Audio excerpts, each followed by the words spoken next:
आज पूरे देश में गंगा दशहरा मनाया जा रहा है। कहते हैं कि आज ही के दिन राजा भागीरथ की कठोर तपस्या की वजह से मां गंगा धरती पर आई थी और यही वजह है कि देश भर में लोग गंगा दशहरा के दिन प्याऊ लगवाते हैं। और हमारे देश में तो प्याऊ लगवाना, ताल तलैये या कुएं खुदवाना शुरू से ही धर्मार्थ का काम माना गया है। आपने किसी को कहते जरूर सुना होगा कि फलाने के यहाँ गए तो उसने सूखा पानी पिला दिया। और ये बहुत पुरानी बात नहीं है जब बड़े बुजुर्ग किसी रिश्तेदार या परिचित के यहाँ हुई खातिरदारी का वर्णन इन्हीं शब्दों से किया करते थे। पर अब नई पीढ़ी के बच्चे ये जरूर सोच सकते हैं कि पानी कैसे सूखा हो सकता है, ये तो कोई बात ही नहीं हुई। तो सुन लीजिए मान्यवर, गांव में जब भी किसी को पानी पिलाया जाता तो उसे उसके साथ मीठा जरूर दिया जाता था और ऐसा ना करने पर इसे अशिष्टता माना जाता था, भले ही वह गुड़ का छोटा सा टुकड़ा ही क्यों ना हो। ये कुछ दशक पहले तक की बात है। बस, ट्रेन या किसी भी गाड़ी से सफर कर रहे लोग थैली नुमा चीज को खिड़की से लटका दिया करते थे, जिससे कोई भी राहगीर प्यास लगने पर उस थैली से पानी मांगकर पानी पी लेता। मोटे कपड़े की बनी इस थैली को छागल कहते थे। कई जगह यह छागल जानवरों के चमड़े से भी बनाई जाती थी। इसकी खास बात यह थी कि इसके भीतर का पानी नेचुरली ठंडा बना रहता, मतलब बाहर जितनी ज्यादा गर्मी होती, छागल के अंदर का पानी उतना ही ठंडा होता। आपको जानकर हैरानी होगी कि अपने देश में एक वक्त था जब पानी की खरीद बिक्री पाप समझी जाती थी। वैसे भी आजकल के बोतलबंद पानी के कल्चर का बोझ प्रकृति बहुत दिनों तक नहीं उठा पाएगी। पर ऐसे में हमें भूली बिसरी प्याऊ संस्कृति के बारे में एक बार फिर से याद कर लेना चाहिए। नमस्कार, आप सभी का स्वागत है सरमई टाइम्स में और आप देख रहे हैं हमारा कार्यक्रम विशेष।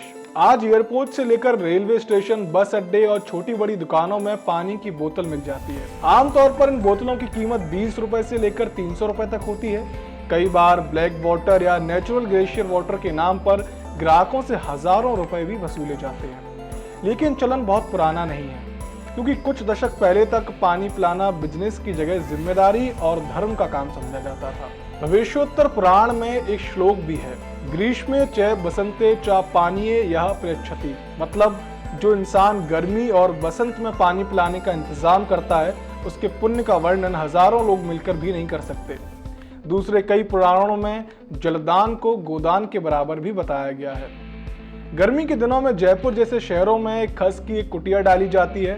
कुटिया में रेत पर 4-5 घड़े लगाए जाते हैं। उसमें पानी के साथ केवड़ा और गुलाब जल भी मिलाया जाता है। कड़ी धूप में 4 महीने चलने वाले धर्मार्थ प्याऊ का यही स्वरूप होता है। कुछ जगहों पर इसे पौशाला भी कहा जाता है। इसके पास से गुजरते ही केवड़े और गुलाब जल की महक और ठंडे पानी की कल्पना लोगों को अपनी ओर खींच लेती है। छोटे प्याऊ राहगीरों के भरोसे ही चलते थे, जबकि बड़े और व्यस्त प्याऊ पर महिलाओं को काम पर रखा जाता था। लेकिन धीरे धीरे ये प्याऊ गायब हो रहे हैं। कुछ शहरों में इनकी जगह आधुनिक वाटर कूलर ने ले ली है, तो ज्यादातर जगह लोग बोतल बंद पानी खरीद कर पीते हैं। आपको शायद जानकर ये हैरानी होगी कि दिल्ली का पहला गुरुद्वारा वास्तव में एक प्याऊ है, जिसकी स्थापना खुद गुरु नानक देव ने सन 1505 में की थी। जब वह पहली बार दिल्ली पधारे थे, उन्होंने देखा कि यहाँ लोगों को पीने के लिए साफ पानी नहीं मिलता और जमीन से भी खारा पानी निकलता है। इसके बाद उन्होंने मीठे पानी का एक सोता खोजा, जिसे प्याऊ का रूप दिया गया। इसके बाद आसपास के लोग यहाँ से पानी ले जाते थे और आज 500 साल बाद भी वह प्याऊ और गुरुद्वारा दिल्ली के GT करनाल रोड पर मौजूद है, जो आज भी आसपास के लोगों की प्यास बुझाता है। वहीं इसी तरह का एक प्याऊ बंगला साहिब गुरुद्वारे में भी है। पुराने समय में अक्सर शहर में किसी सेठ के पास कितनी दौलत और कितना बड़ा दिल है, इसका अनुमान उनके नाम पर बने प्याऊ से लगाया जाता। किसी के घर में बच्चे का जन्म हो या किसी की शादी या फिर किसी का पुण्यतिथि, गम या खुशी के तमाम मौकों पर प्याऊ लगवाकर इसे यादगार बनाया जाता। ये धर्मार्थ प्याऊ समाज सेवा के दूसरे कार्यों को भी आगे बढ़ाते थे। जैसे प्याऊ पर विधवा महिलाओं को नौकरी दी जाती, जो बड़ी नली वाले खास किसके बर्तन से लोगों को पानी पिलाती।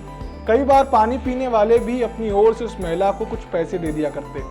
कई प्याऊ पर पान के साथ गुड़ की डली, बताशे या भुने चने का भी प्रबंध किया जाता। ऐसा नहीं है कि कोई इस पर काम नहीं कर रहा है, क्योंकि साल 2016 की बात करें तो मुंबई के कुछ युवाओं ने मुंबई प्याऊ प्रोजेक्ट शुरू किया, जिसके माध्यम से मुंबई के 200 से ज्यादा पुराने प्याऊ को फिर से शुरू किया गया।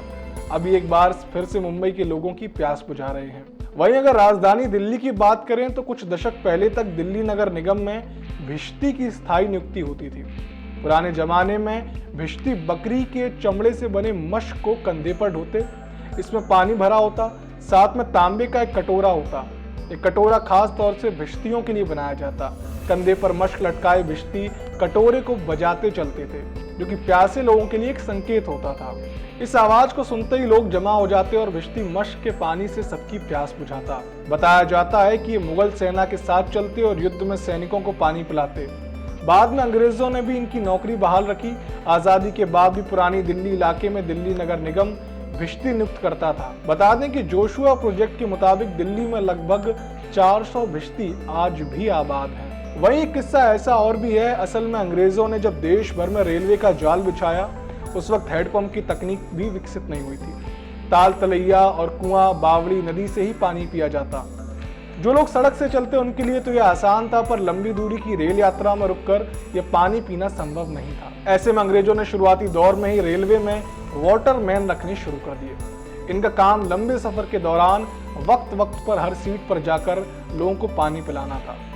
आम लोगों में ये वाटरमैन आगे चलकर पानी पांडे के नाम से मशहूर भी हुए। और इसी को देखते हुए अंग्रेजों के जाने के बाद जब जगजीवन राम देश के रेल मंत्री बने, तो छुआछूत की कुप्रथा मिटाने के लिए उन्होंने बड़े पैमाने पर दलित पानी पांडे नियुक्त किए। लेकिन ये मश्क, भिश्ती, धर्मार्थ प्याऊ और पानी पांडे अब पिछले चीजों की बातें हैं।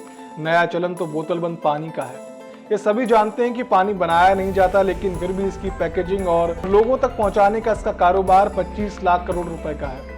2030 तक इसके बढ़कर 45 लाख करोड़ रुपए से भी ज्यादा हो जाने की संभावना है। यूनाइटेड नेशंस यूनिवर्सिटी की एक स्टडी के मुताबिक दुनिया भर में हर मिनट पानी की 10 लाख बोतलें बिकती हैं। साल 1965 में मुंबई के ठाणे में बिस्लेरी ने देश का पहला वाटर प्लांट लगाया। तब लोगों को यकीन नहीं हो रहा था कि आने वाले वक्त में अभी पानी की खरीद बिक्री हो सकती है। शुरुआती दौर में इस बिजनेस का बहुत मजाक उड़ाया गया, लेकिन 2021 आते आते भारत में ही बोतल बंद पानी का कारोबार 20,000 करोड़ रुपए का हो गया। पानी हमारे जीवन का आम हिस्सा है, चाहे इसे खरीद कर पिए या फिर किसी प्याऊ से। बिना पानी हमारा काम नहीं चलेगा। इसीलिए रहीम में लिखा है कि रहमन पानी राखिए, बिन पानी सब सून, पानी गए न उबरे, मोती मानुष चून। गंगा दशहरे पर आज देश भर में लोगों ने जगह जगह धर्मार्थ पानी की छबील लगाई होगी, लेकिन असली पुण्य और धर्म का काम पानी को बर्बाद होने से बचाने में है। अगली बार पानी की बर्बादी होती दिखे तो उसके खिलाफ आवाज उठाएं, क्योंकि पानी की हर बूंद कीमती है। आप सभी देख रहे थे सरमई टाइम्स का कार्यक्रम विशेष। अगर आपको ये वीडियो पसंद आई हो तो इसे लाइक करें, शेयर करें, साथ ही साथ ऐसी और भी वीडियोस के लिए चैनल को सब्सक्राइब करना ना भूलें।